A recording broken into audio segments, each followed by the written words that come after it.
বিস্তৃত বাংলার রূপকথা জাগিয়ে তুলতে কাজ চলছে। নির্মাণ হচ্ছে প্রামাণ্যচিত্র। দাবি উঠেছে বাংলার খ্যাতিমান শিশু সাহিত্যিক এবং লোককথার সংগ্রাহক দক্ষিণারঞ্জন মিত্র মজুমদারের স্মরণে মিউজিয়াম, পাঠাগার এবং বিশ্ববিদ্যালয় সহ নানান কিছু করার।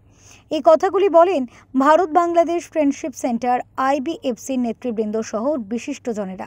শুক্রবার সন্ধ্যায় ঢাকার সাভারে স্থানীয় একটি কমিউনিটি সেন্টারে দক্ষিণারঞ্জন মিত্র মজুমদারের স্মরণে বক্তারা আরও বলেন, নতুন প্রজন্মের কল্পনার শক্তির বারান্দা বিস্তৃত করতে, নিজ শিকড়ের গল্প জানাতে এবং দুই দেশের বন্ধনকে অটুট বন্ধনে কাজ করার সময় এসেছে।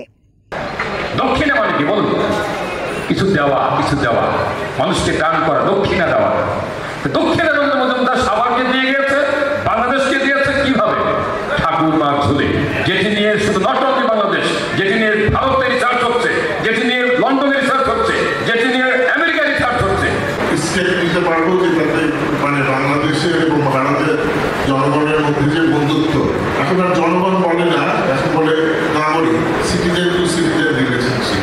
এ সময় ভারত বাংলাদেশ দুই দেশের জাতীয় সঙ্গীত বাজিয়ে অনুষ্ঠান শুরু হয়।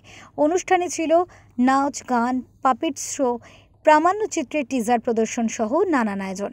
এর আগে আয়োজকরা সাভারে বর্ণাঢ্য শোভাযাত্রার আয়োজন করেন ভারত বাংলাদেশ ফ্রেন্ডশিপ সেন্টার। IBFCর কেন্দ্রীয় উপপ্রচার সম্পাদক সাংবাদিক আশরাফ সিজেল, লেখক হাসান আহমেদের সঞ্চালনায় প্রেসিডেন্ট অ্যাডভোকেট শুভাশিস সমাদ্দারের সভাপতিত্বে বক্তব্য রাখেন কেন্দ্রীয় যুবলীগের প্রেসিডিয়াম সদস্য, IBFCর senior vice president doctor Sajjad Haider Liton সহ অনেকে। ঢাকা থেকে আলসাদির রিপোর্ট, ওঙ্কার বাংলা।